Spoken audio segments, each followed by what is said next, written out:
Estamos começando mais um episódio do Ferreira Pod e a gente tá super empolgado com essas tendências que vem acontecendo. E se você, assim como eu e digo aqui, é entusiasta do futuro, esse papo aí é pra você. Agora, se você também é um pouco cético que nem eu, esse papo também é pra você. Não é isso, Diego?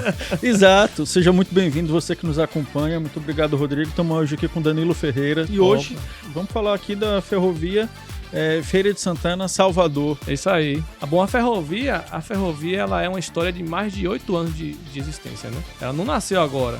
Então, quando eu estava lá, quando eu fui contratado pelo governo como diretor de mobilidade urbana, lá atrás, ainda no governo, acho que de 2017, 2018, a gente conseguiu grandes evoluções nesse processo da ferrovia. Então, a superintendente de mobilidade, Grace Gomes, na época, disse assim: Danilo, tem aqui um projeto da Ferrovia Salvador Feira e eu queria que você desse uma analisada, etc. Você da cidade, avalie como é que vai funcionar, o que é que você pode extrair dessas informações, porque era um projeto da UFBA antigamente ainda, né?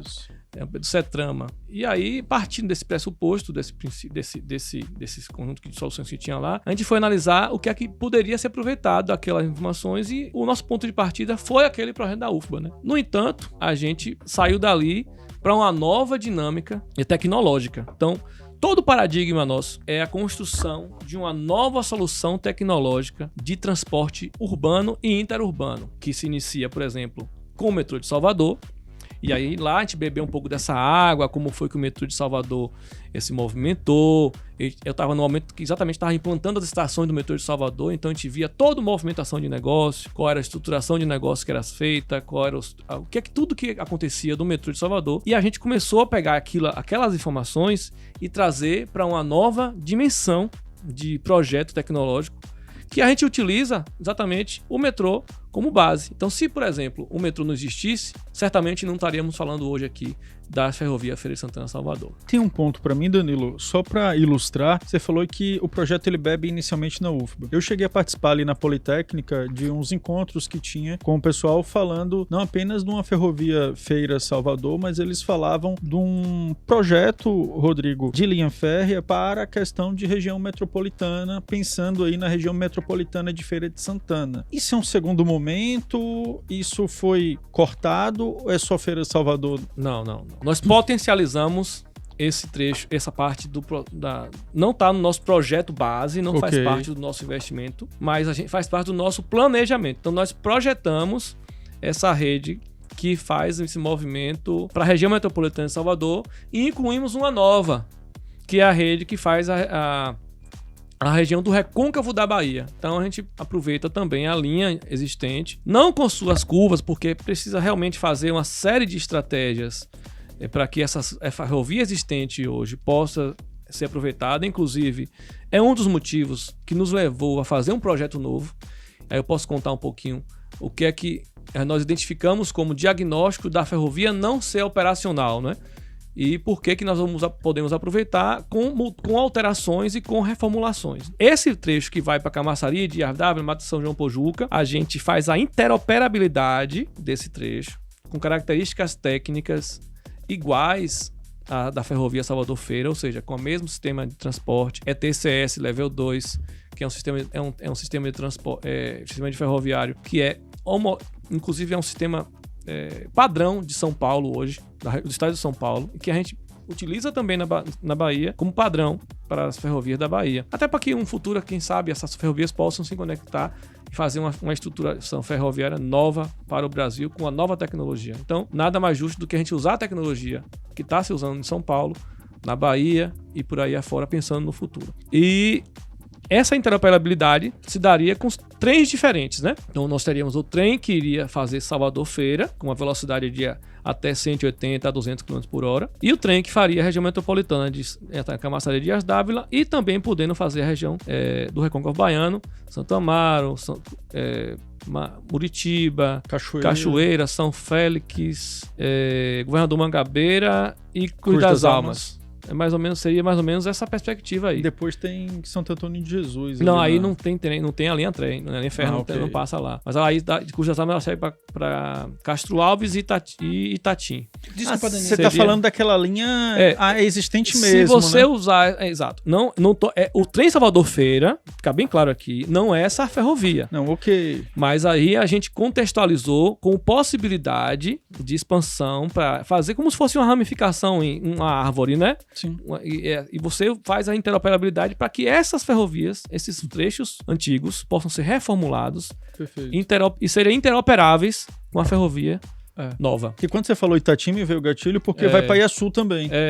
Vai também, mas essa de Itatim para Iaçu já tem uma outra definição, aí ela passa a ser eixo, mas numa perspectiva de integração futura a partir de Salvador Feira. Mas vamos lá, vamos voltar para Feira Feira Salvador, vamos voltar para Feira Salvador. Porque acaba sendo bem complexo, porque assim, na minha cabeça, até antes de continuar avançando, quem são os responsáveis por essa ideia? É governo? É empresa privada? Quem é que tá nessa ligação? Aí eu vou agora desmistificar isso tudo. Quando eu saí do governo, eu saí em 2019, eu me mantive em contato com o mercado ferroviário. Essa inserção que eu tive nesse processo passou a potencializar.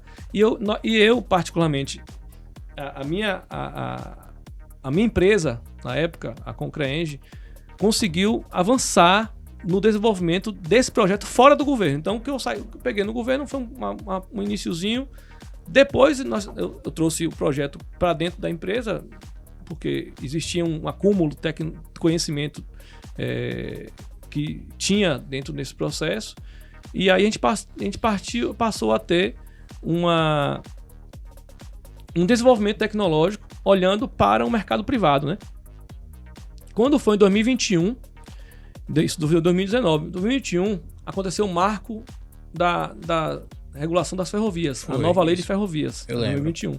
Essa lei, ela criou uma novidade na perspectiva de mercado, que era o seguinte: a partir de agora, a iniciativa privada poderia solicitar autorização ferroviária e construir e operar por 99 anos qualquer trecho ferroviário que não existisse ou que fosse inativo. Porque até então, antes, quem só podia construir e operar era o governo. Era o governo. Complementando o Rodrigo, teve o aspecto também, eu não lembro qual foi o PAC, mas teve um dos PACs que tinha também a questão das linhas férreas, enquanto projeto. Vamos lá, não misture, porque se a gente misturar com o governo agora, aí vai misturar tudo. Pronto, então tá. Eu vou falar sobre o marco regulatório das ferrovias, que é a nova lei de ferrovias. Que o pessoal do Centro-Oeste está usando bastante. Está usando bastante. Já existem hoje 5 estados no Brasil que têm suas próprias leis de autorização ferroviária. Okay. Pará, Rio Grande do Sul, inclusive, aprovou a primeira, agora a ferrovia Gramado-Porto Alegre, vocês viram? Não. Tem uma linha ferroviária aprovada pela Lei de Ferrovias do Rio Grande do Sul, que é um marco ferroviário também, Gramado-Porto Alegre, também autorização ferroviária. Tem a linha de ferroviária, autorização ferroviária também de Rio de Janeiro, São Paulo, que é da TAV Brasil. Inclusive, o Bernardo Figueiredo, ele faz parte desse movimento que eu fiz aqui em Salvador, Feira de Santana. Ele foi um incentivador para que o dono da TAV Brasil, o Bernardo Figueiredo, que é da Rio São Paulo, ele foi incentivador do nosso projeto para ser implementado junto ao governo. A gente, inclusive, conheci ele num movimento assim, questionando: por que, Bernardo, você está fazendo um negócio aqui, mas não tá bacana? Pô, Bernardo, não sei o que, criticando. Na crítica, a gente virou amigo. E depois de ser amigo, ele passou: rapaz, o projeto tá maduro, tá bom. Até porque é um trecho pequeno, não tem 98 km, não tem por que você ficar aí sem apresentá-lo ao mercado.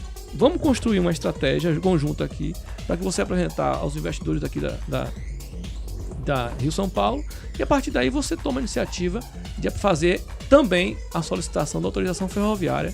Falei: então tá, então vamos lá, Bernardo, você dá esse suporte, vamos juntos e tal. E nós fomos lá caminhando para apresentar esse projeto, porque ele entendia que tinha demanda, que tinha estruturação técnica, que tinha todo um conjunto de soluções viáveis. E aí, de 2021 para cá, a gente começou a amadurecer o projeto ainda mais, dando informação, coletando dados, fazendo integração. E um dado importante, a gente estava conversando agora há pouco sobre o aspecto da demanda, é que a demanda, muita gente pensa assim, Salvador Feira, você vai usar só a demanda de Feira Salvador? Não. Não faz sentido, por exemplo, você vem num ônibus, você vem num carro, por exemplo, um ônibus de Serrinha. Aí você passa pela estação do trem, que tem um trem saindo em 10 minutos, que vai chegar em Salvador em 30 minutos. E você vai ficar no ônibus em mais 2 horas de viagem. Até Salvador. O que é que você vai fazer? Você fica no ônibus ou você desce do ônibus e vai pro trem pra chegar em 30 minutos em Salvador? Essa é a famosa, lá em São Paulo, a famosa baldeação. Você faz a baldeação porque lá em São Paulo é muito comum. O pessoal, vou dar um exemplo, né? Como São Paulo é muito, muito grande, então tem o pessoal que sai lá do subúrbio de São Paulo, que é muito longe. Ele vai pegar um ônibus, não para ir pro centro da cidade, ele vai pra primeira linha de metrô, isso, a mais próxima, ou de trem, porque tem gente que mora tão longe que ele pega o ônibus, Jundiaí, pega o trem, o trem vai e faz a baldeação na estação de metrô e você chega no seu destino final. Que acaba sendo mais rápido que andar então, de carro. A pergunta é, faz sentido o usuário que tá vindo de ônibus de Serrinha ficar no ônibus na BR-324, com incerteza se vai chegar, se vai ter acidente, se vai parar, que hora chega em Salvador? Não sabe. Se ele tem uma definição técnica de horário, a ferrovia vai lhe entregar um serviço novo, que é de confiabilidade, que é de segurança, conforto, vai tomando um cafezinho no trem, vai sentado abrindo o computador na mesa que vai ter na frente, vai fazendo a reunião com mais 4 amigos, mais 3 amigos que tem aquela mesa que fica no meio ali. Ou seja, é uma mudança total, né? Então, a gente projeta a ferrovia e a demanda da ferrovia pensando em uma parcela dessa população que passa por Feira de Santana, que vem de Senhor do Bonfim, que vem de Alagoinhas, que vem de Santo Estevão, que vem de Itatinga, que é até de Vitória da Conquista. Efetivamente, você está dormindo no ônibus, você não vai descer, mas se você passa aqui durante o dia, meio-dia, etc., você está tranquilo, você vai muito bem, você pode descer do ônibus, toma um cafezinho, come alguma coisinha na estação e ainda chega 1 hora mais rápido em Salvador. Então sem a complicação de ficar na BR com a insegurança total e a incerteza, né? Que eu ia falar justamente isso, que hoje, assim, até quando a gente tem alguns compromissos com o cliente em Salvador, a gente sempre coloca já fala assim, de pode dar problema na estrada, pode dar problema na estrada. A gente sai o quê? 3 horas antes, 3 horas e meia antes, né? É uma incerteza total. Você ir para uma 324 compromisso hoje em Salvador, numa segunda-feira, pela manhã e você tem que estar lá 8 horas, meu amigo. Não vá segunda-feira, vá domingo. Eu já fui domingo para fazer situações e Danilo, mesmo sendo na época do pedágio, viu? Porque, sem dúvida. Na minha concepção, eu posso estar ficando louco, mas depois que o pedágio saiu, começou a aumentar o número de acidentes na estrada. É visível que começou a aumentar o número de acidentes na estrada. Mas mesmo com o pedágio, quando ela era pedagiada, a estrada não era uma das mil maravilhas. A gente mantia, Rodrigo, o mesmo fluxo de sair muito mais cedo. Muito mais cedo. Seu compromisso muito cedo. Ou até, como o Danilo falou, em dia anterior, tendo em vista ali da importância e da urgência. A depender da importância da urgência, ir no dia anterior, dormir em Salvador para poder realmente garantir aquele compromisso, né? Exatamente, porque é complexo. Então, só para fechar, Danilo, a tua primeira parte, você falou de 5 estados que já regulamentaram. Sim. A Bahia é um desses? Não. Você citou alguns, mas não falou todos. Pará, Goiás, Pará, Mato Grosso do Sul, Rio Grande do Sul, São Paulo? Paraná? São Paulo não, Paraná, e tem outro que eu esqueci agora, mas depois eu vejo. Mas não é a Bahia. Não é a Bahia. A gente tá fazendo, a gente faz um movimento até na Assembleia Legislativa. A gente tava falando com o presidente da comissão. Esqueci o nome do deputado agora, me perdoe o nome do deputado. Esqueci, da Comissão de Infraestrutura. Me perdoe o nome do deputado, realmente me fugiu o nome da mente. A gente está mostrando a ele exatamente esse movimento que está sendo feito pelos outros estados, para que às vezes ele possa até trazer para cá e tal, e acontecer.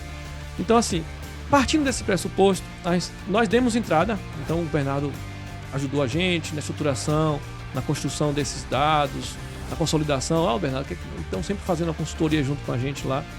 E nos levou, teve com a gente junto, né, na NTT, nos apresentou os investidores do mundo. Hoje nós estamos com um problema bom, que é assim, a gente está apresentando proposta a todos os investidores da Europa, da China, Amador de Porto, uma série de investidores que têm interesse que a ferrovia evolua tecnologicamente, querem aportar recursos e querem aportar energia para isso acontecer, porque tem retorno. Nós mostramos que tem retorno financeiro, até por ser uma ferrovia de carga e passageiro. Outro ponto muito importante. A gente inicialmente não era só carga, ou não era só passageiro. Não tinha carga, mas a gente, depois, ao longo do processo, a gente precisou implementar passageiro, mudamos uma bitola que era um 435. Implementar carga, no caso. Implementar passageiro, carga, exatamente, implementar a carga. E aí nós passamos a ter um ambiente de negócio muito maior, onde a gente passou a atrair exatamente esses players grandes da operação logística do mundo. Então tem hoje um movimento muito forte dos portos. A gente conectou a ferrovia em todos os portos da região metropolitana, da Baía de Todos os Santos. Então ele está conectado com o Porto de Aratu. Dias Branco, já foi feito um contato inicial, eles inclusive passaram para a gente um projeto antigo que eles tinham de conexão com a FCA, e a gente está aproveitando esse projeto para conectar com a Ferrovia Salvador Feira, projeto já existente. E Salvador, através da conexão via shuttle, que é esse shuttlezinho que eles fazem do terminal de contêineres de Salvador até o Porto de Salvador, usando a Via Expressa Baía de Todos os Santos. A gente mantém isso, mas potencializa essa capacidade de levar contêineres através da ferrovia, né? Então, construído esse ambiente, nós demos entrada agora no início de 2025. Então, assim, modelando o projeto, amadurecendo quase 3 anos, eu encontrei com o senhor Oswaldo Altan, que tem sido um grande pai desse movimento aí que a gente tem feito, porque tem ajudado a gente do ponto de vista estrutural, financeiro, de inserção em vários espaços da política. E assim, o senhor Altan tem sido um grande sonhador. Ele abraçou de verdade a ferrovia. Isso, sem dúvida, sem ele não teria condições de chegar onde nós chegamos. A segurança que ele nos dá para poder apresentar esses projetos para os investidores, a segurança que os investidores têm na confiabilidade ele como empresário. Então tudo isso vai somando esforços para que a gente possa, ou seja, é o conhecimento técnico junto com um player de sucesso do mercado imobiliário, que atrai outro player de construção civil, que atrai um player da indústria, que atrai um player da logística de porto. Então, olha só, é um ambiente de negócio de mais de 15 negócios associados. É um ecossistema bem grande, bem complexo. Chegou a hora das vagas EL desta semana. A primeira vaga de hoje é para o curso de administração. Essa vaga é para a cidade de Feira de Santana. A remuneração é de R$ 700, mais R$ 200 em auxílio transporte. A carga horária são de 20 horas semanais, de segunda a sexta. A segunda vaga de hoje é para o curso de engenharia civil. Esta vaga é para a cidade de Feira de Santana. A remuneração é de R$ 950, mais R$ 115 de auxílio transporte, mais R$ 300 de auxílio alimentação. A carga horária são de 25 horas semanais, de segunda a sexta. A terceira vaga de hoje é para o curso de Comunicação Social / Publicidade e Propaganda. Esta vaga é para a cidade de Feira de Santana. A remuneração é de R$ 900, mais R$ 240 em auxílio transporte. A carga horária são de 25 horas semanais, de segunda a sexta. A quarta vaga de hoje é para o curso de Mecânica Automotiva / Eletromecânica. Essa vaga é para a cidade de Feira de Santana. A remuneração é de R$ 1.000, mais R$ 100 em auxílio transporte, sendo a carga horária de 30 horas semanais, de segunda a sexta. A quinta vaga de hoje é para o curso de Enfermagem. Essa vaga é para a cidade de Feira de Santana, sendo a remuneração de R$ 750, mais R$ 100 de auxílio transporte. A carga horária são de 30 horas semanais, de segunda a sexta. A sexta vaga de hoje é para o curso de Técnico em Informática. Essa vaga é para a cidade de Feira de Santana. A remuneração é de R$ 800, mais R$ 110 de auxílio transporte. A carga horária são de 30 horas semanais, de segunda a sexta. E para você que quer obter mais informações sobre essas e outras vagas, acesse elbahia.com.br, link na descrição ou QR Code na tela. Danilo, só deixando uma dúvida. Então, pelo que você falou agora, tem interesse de investidores de fora, seria mais ou menos um projeto que seria totalmente custeado pela iniciativa privada. Exatamente. Quando você passa a fazer parte do novo marco das ferrovias, nova lei ferroviária, ela estabelece, ela instituiu o instrumento da autorização ferroviária. O que é uma autorização ferroviária? A autorização ferroviária, um ente privado pode solicitar para construir trechos que não existem ou trechos inoperantes por 99 anos. Sim. Então, nossa empresa hoje está na última etapa da autorização ferroviária. A gente já passou pela NTT, que é o órgão que analisa tecnicamente o nosso projeto, e com louvor, e seria um projeto totalmente privado. Existe essa prerrogativa hoje no Brasil. E a gente, de posse dessa prerrogativa, a gente usou esse instrumento, modelou o projeto, modelou o poder e temos a capacidade de construir e operar durante 99 anos com base em todos esse ecossistema de negócio que nós Eu vou fazer uma leitura de uns números aqui, Diego. Claro. Aí acho que vai até confirmar, porque vai vir minha segunda questão. São 98 quilômetros de extensão, certo? Isso. Tempo de viagem de 35 minutos. Seriam 85 mil passageiros por dia, chegando até uma velocidade de 160 km por hora. Isso. Com esse número de 85 mil passageiros dia, fora com a informação que você trouxe dizendo que ainda vai Que é questão de carga. Eu posso dizer que é um negócio extremamente sustentável. Como diz o outro, é um negócio da China. É um negócio da China. Porque assim, a nossa preocupação... É porque assim... É um negócio da China. Eu sempre... Literalmente dos chineses, porque tem chinês aqui olhando, e esses dias eu conversei com um parceiro chinês, eu falei, e aí, rapaz, como é que tá? Você ainda tem interesse de olhar nosso projeto? Que eles chegaram pra gente no início assim, ó, só vou ficar com vocês aí quando vocês tiverem o certificado. O certificado era a assinatura do contrato. Eu falei, e aí, você já tem interesse? Nós estamos quase perto do certificado. Não, já pode mandar, que sem o certificado mesmo a gente já vai olhar. Eu digo, então tá certo. Então, porque acaba sendo um negócio viável, porque a minha pergunta... Porque assim, é um negócio da China na minha cabeça, como um bom brasileiro que cresceu na década de 90, a gente vê muito projeto que nunca vai pra lugar nenhum. Trem-bala mesmo da Copa do Mundo, São Paulo-Campinas é uma grande decepção, porque naquela época tinha dinheiro público. Uhum. E não entregaram. Agora você tá me falando que existe a possibilidade de fazer um trem Salvador que atinge quantos milhões de pessoas? Então de 6 a 7 milhões de pessoas diretamente. 7 milhões de pessoas, que o dinheiro vai vir de uma forma privada. E a forma de ser sustentável é o próprio rede de trem que vai se manter, realmente é um negócio da China. É um negócio da China. E não só a rede de trens, assim, você falou o número de 85 mil passageiros. Esse número de 85 mil passageiros não é os passageiros equivalentes. Eu vou só falar um dado, assim, basicamente, do que é 85 mil passageiros e o que é passageiro equivalente. E o que é passageiro equivalente? Passageiro é aquele passageiro que entra na estação, em qualquer estação. Ele pode estar em Simões Filho e ir para Salvador. Ele pode estar em Santa Amaro e vir para Feira. Então, ele não é um passageiro full. Ele não é o cara que faz Salvador-Feira. Entendi. Então, se, por exemplo, eu pego um cara que vem de Santa Amaro e vai pra Feira, e outro cara que vai de Santa Amaro pra Salvador, eles dois juntos é um passageiro. Entendeu? Porque ele vai o percurso inteiro. Ele vai o percurso inteiro. Então, a gente transformou esses passageiros totais em passageiros equivalentes. Em passageiros equivalentes, eu estou em torno de 60 a 65 mil pessoas. Mesmo assim, é uma redução pequena, mas é uma redução. É como se fosse 60 mil pessoas realmente vindo de Salvador para Feira de Santana e Feira de Santana para Salvador. Então, seria 30 mil indo, 30 mil voltando, basicamente isso. Só que não se encerra só aí, não é?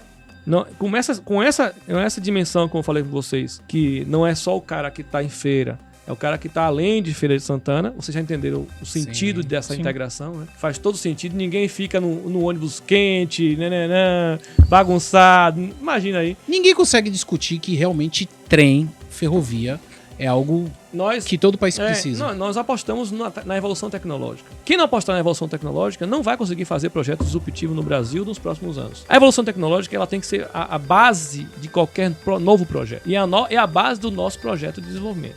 Então, quando a gente sai para Salvador Feira, aí a gente pega os passageiros e a gente tem agora uma coisa chamada Real Estate. Já ouviu falar do Real Estate? Não. Não. Estadual. Real Estate é a concepção de utilizar o entorno das estações para o desenvolvimento imobiliário. Essa parte sim. E no jargão dos negócios, o nome que se dá a isso é real estate. São as áreas que são consideradas como de alto valor por conta do fluxo de pessoas. Mas, por exemplo, hoje nós temos áreas em torno das estações que custam R$20 um metro quadrado. E quando o trem passar, vai custar R$1.200, R$1.500. Para quem vai essa diferença? Existe uma metodologia que nós estamos aplicando no nosso projeto e já com sucesso, digo a vocês, vocês vão ser convidados para alguns movimentos que nós vamos fazer agora, mesmo antes da assinatura do contrato com a NTT, com o governo federal, já de movimentos de donos de terra, estão procurando a gente, e a gente procurando também, fazendo essa sinergia, mostrando nossa política, onde parte dessa valorização vem para a ferrovia. Então, a ferrovia, mais do que um projeto ferroviário, é um projeto imobiliário. Ela já está se antecipando, no caso, a esse não só diálogo. a gente, mas os próprios donos de terra, enxergando essa perspectiva de integração com o projeto, já querem que isso aconteça, então estão fortalecendo a gente, estão ajudando, querem que... Por exemplo, é uma coisa muito bacana, porque, imagina, você tem uma terra lá no meio do canavial, que hoje não vale nada, e que se fosse para fazer um investimento, valeria um pouquinho a mais, mas não teria o valor que uma estação de trem de alta velocidade integrada nas principais cidades da Bahia poderia ter. Então, o que você faria? Procuraria o dono do trem e falar, pelo amor de Deus, coloca aqui a estação aqui, pelo amor de Deus. É o que nós estamos ouvindo hoje. Ô Danilo, entendeu? Vamos lá. Você falou algumas coisas aí, assim, que fiquei curioso, assim, no sentido de... a ideia é que essa ferrovia, ela saia, por exemplo, ela seja... baldeada, né, que você falou. Baldeação. Baldeação ali no... Vamos lá, se conectando com o metrô de Salvador. Eu vou falar um nome técnico, pode ser? Pode. Integração. É porque eu fui estudante. Vou fazer baldeação na Sé, a coisa mais comum pro afegão médio. Tem diferença entre baldeação segura a tampa, Dani. É a mesma coisa, segura a tampa pra não integração. É a mesma coisa, Pronto, beleza. Então, é o termo comum. É o termo comum. Ela se conecta lá no metrô, correto? Uhum. Ela se conectaria onde aqui em Feira de Santana? Com a rodoviária? Tá se pensando num novo... Porque é uma outra conversa também, mas a gente vai chegar nesse momento, mas no final, que é a questão que se fala muito de uma nova rodoviária em Feira de Santana. Eu cresci ouvindo isso. Fui usuário da rodoviária e até hoje ela tá lá, A gente quer uma nova rodoviária integrada na ferrovia. Ponto.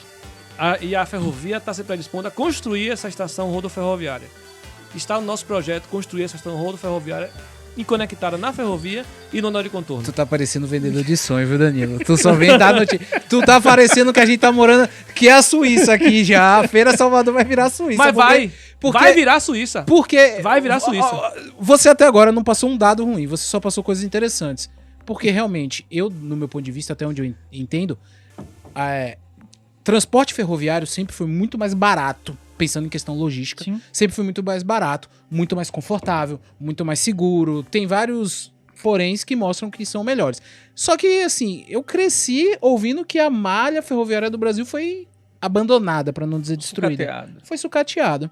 E aí, quando você começa a falar, isso é uma coisa que, quando eu era novo andando Feira Salvador, eu falava, poderia ter um trem pra fazer essa viagem. E aí, o que o Rodrigo tava comentando, e quando você tava falando também, eu falei, beleza, ela vai ter que se conectar cá também. Eu lembro que uma certa vez, eu não lembro onde, não sei se a gente conversando, você deu entrevista, falou inclusive da importância para ter uma conexão desses transportes públicos alternativos, todos que ficam ao redor aqui de Feira de Santana, que não faz sentido um parar num lugar, outro parar no outro lugar e por aí vai. Deixa eu construir... E aí, só para fechar aqui, e aí a outra coisa que você falou aí agora, da questão do real estate, que é o seguinte, na cabeça, acho que não só minha, mas de um bocado de gente, a ferrovia é ali no meio... Da 324. 324. Tira esse mito aí, por favor, Dani. Que quando você falou agora, não, a estação vai secar no meio do canavial, eu acho que já pagou isso da... Ela não vai passar, tipo a gente passando de carro e vendo o trem passando no meio. Exato, já quebrou a ilusão, assim. Vai dar pra ver o trem em alguns lugares. A estrada. Mas não vai ser dar pra ver. Não, BR. de jeito nenhum. Primeiro, eu vou tirar esse mito rápido. Você pode até olhar ali desse recado aí. Não vai ser entre as rodovias, viu, gente? Gente, não vai ser no meio da BR. Vou explicar por quê. E aí eu vou explicar por quê. Olhando agora para vocês, olhar para o pessoal certo, lá, mas vou olhar para vocês. Por um motivo simples. Desenho de ferrovia não é desenho de rodovia. Então a rampa de uma ferrovia, por exemplo, é 1,2%. Eu tenho rampa na BR de 6%. A curva de uma ferrovia como essa é de, no mínimo, 1.500 metros. A curva da BR é de 350. Então, você vê como uma coisa não encaixa na outra. Sim. E aí, essa resposta responde outra pergunta. Por que não usar a ferrovia antiga? Porque a ferrovia antiga ela é do século XIX. E no século XIX, a curva era de 80 metros. A curva da ferrovia de hoje é menor do que a curva da rodovia de hoje. Então, olha só a discrepância tecnológica, o tamanho, a distância tecnológica que as ferrovias do passado... E mais uma resposta. Por que as ferrovias deram errado? Porque elas ficaram defasadas tecnologicamente, não do ponto de vista de material rodante, que é o trem em si, ou de sistema, elas se defasaram no desenho geométrico. Então, tem alguns trechos que dá para aproveitar para reformulação? Tem. Mas na Bahia, por exemplo, a maior parte não se aproveita para reformulação. Você pode aproveitar para outro tipo de serviço. É o que eu já falei no início. Serviço de passageiros metropolitanos, passageiros regionais, né, que a gente chama daquela região metropolitana e a região do recôncavo da Bahia.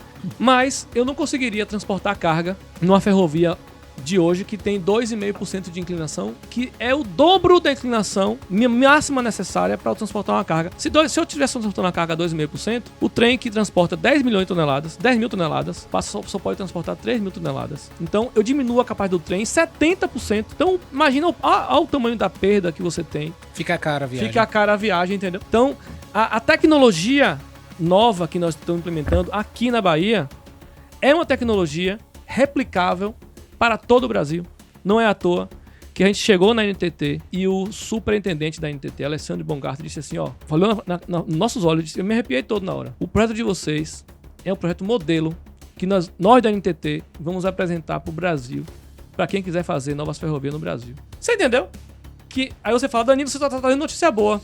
É porque o projeto tem 8 anos, amigo.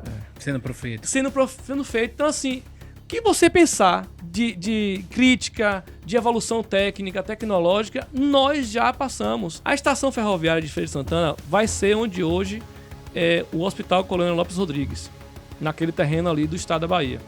Inclusive, vai ser um movimento que a gente vai fazer junto com o governo do estado. Eu não tenho dúvida que o governo do estado vai permitir. Aí o terrenista passa a ser o governo do estado. Numa área pública. Vai ser feito. Inclusive, pela lei de ferrovias, nós, autorizatários, temos até a prerrogativa de desapropriar áreas do próprio Estado. Mas não é esse o objetivo. A partir dessa prerrogativa, a gente vai negociar para que o Estado possa faturar junto com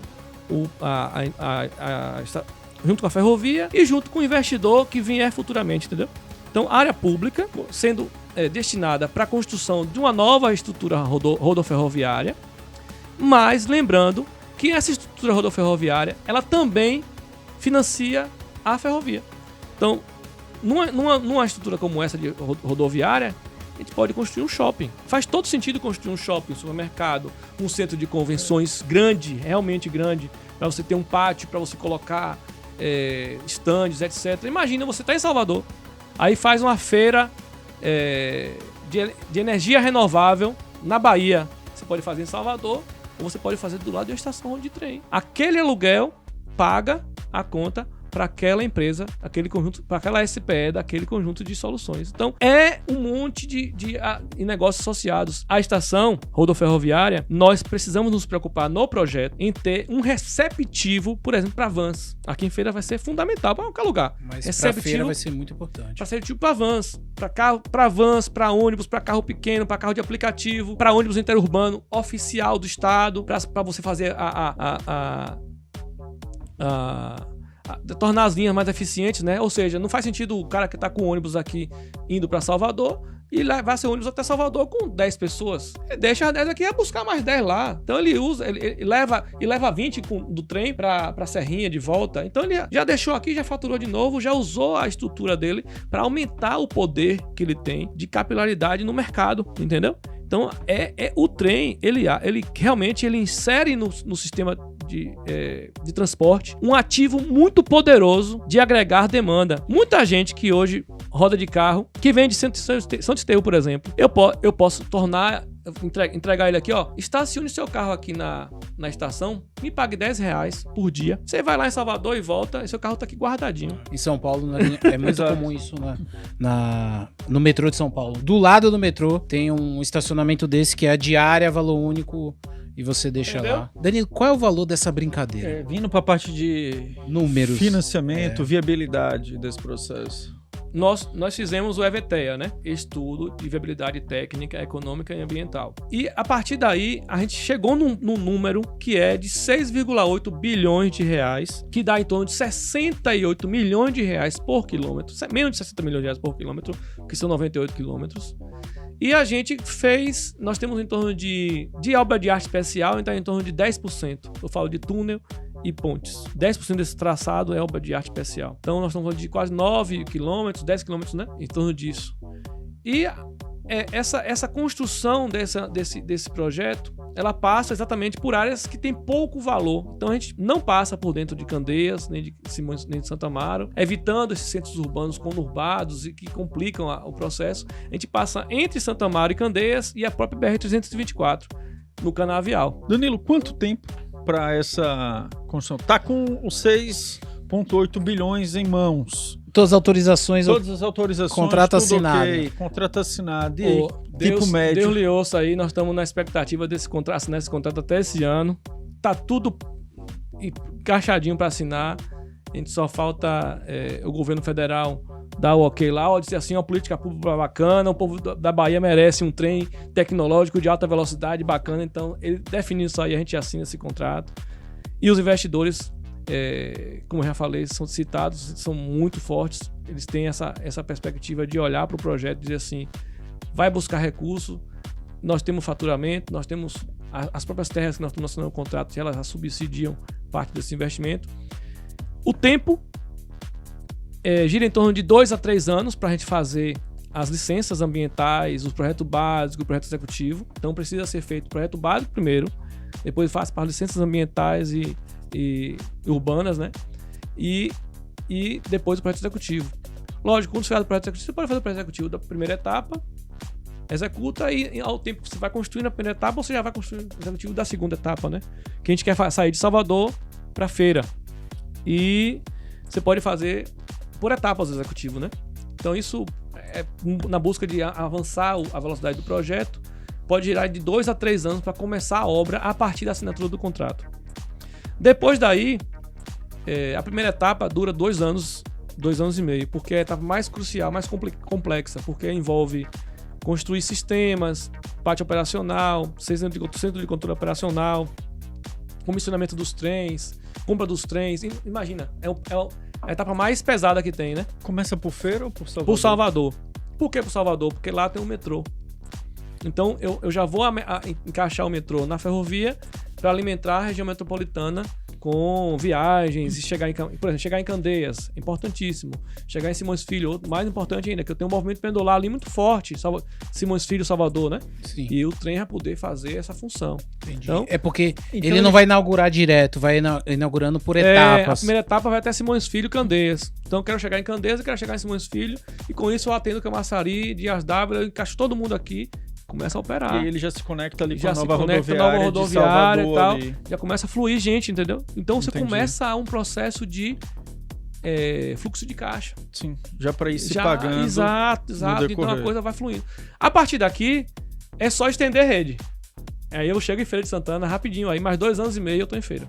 Então ao todo seria o quê? Vamos arredondar assim uns 5 anos. 7 anos. 7 anos a partir da assinatura do 7, 8 anos pra assinatura do contrato. 7, 8 anos. Pra chegar em Feira. Pra chegar em Feira, exatamente. Mas pra operar uns 5 anos, né? Nesse sentido, Danilo, a pergunta que eu falei que ia fazer, e pra mim a última, na tua análise, no teu estudo, Ferrovia Feira Salvador e Aeroporto Feira de Santana, como potencializa, amplia o aeroporto como um todo, ou não, deixa o aeroporto numa outra esfera? Qual a posição nesse sentido? Potencializa, mas potencializa com um ramal que faz em direção a Salgueiro.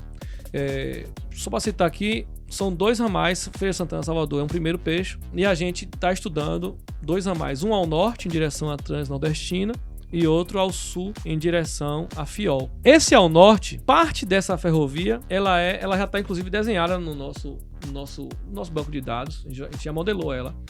É a perimetral norte. Ela sai da estação rodoferroviária de Conceição de Jacuípe e segue em direção ao norte lá, em direção à Serrinha. E essa ferrovia pode ter uma estação de integração com o aeroporto de Feira, lá na região de Jaíba. Então, existem possibilidades. Então, acontecendo na ferrovia, esse ramalzinho de 15 km para chegar no aeroporto seria muito, muito bacana. E você perguntou o que antes? Não, era isso, do aeroporto, se potencializa ou não o aeroporto de Feira de Santana. A gente espera que sim, até porque você vai ter a possibilidade de voar em Salvador ou voar em Feira. Então, você criar uma estratégia para que os voos não fiquem só... Os voos não fiquem só em Salvador e que você tenha voos também em Feira de Santana. Então, quem está nesse meio aqui vai poder, por exemplo, quem está em Salvador pode comprar um voo mais barato em Feira, se tiver uma oferta. Então, sempre a oferta de novos serviços, ela tende a reduzir o preço e aumentar a perspectiva de usuários. Então, você tem um voo em Feira de Santana, você induz novos voos que não existem hoje em Salvador. Eu sempre disse isso. Hoje Salvador tem 20% da demanda de Feira. Efetivamente, se você tiver um voo aqui em Feira passa a ter, além dos 20%, mais 10% de pessoas que vão voar em Feira porque existe aeroporto. Então, essa é uma demanda induzida. Sim, e aí eu complementaria até de trabalhar por fora, viajando em alguns municípios e perceber também de pessoas que falam bem assim, pô, o meu maior dor é ter que me deslocar mais, chegar na Bahia e ter que me deslocar mais 500, 400 quilômetros para poder chegar em casa. Em direção, Porque eu não tenho um atalho ali para encurtar esse trecho que eu vou percorrer de carro, por exemplo. Feira em curtas distâncias, né? Não tem jeito, feira em curtas distâncias. Eu acho que cada elemento que a gente constrói, cada planejamento que é feito, um potencializa o outro. Então eu digo a vocês assim, nós estamos firmes no propósito de fazer a ferrovia, nós estamos firmes no propósito de construir uma estratégia real de transformação econômica para o estado da Bahia, para Feira de Santana, para Salvador, para servir de exemplo para o Brasil. E nós não vamos desistir. Vamos seguir em frente. Amém. E se você duvidou, esse episódio vai ensinando muita coisa.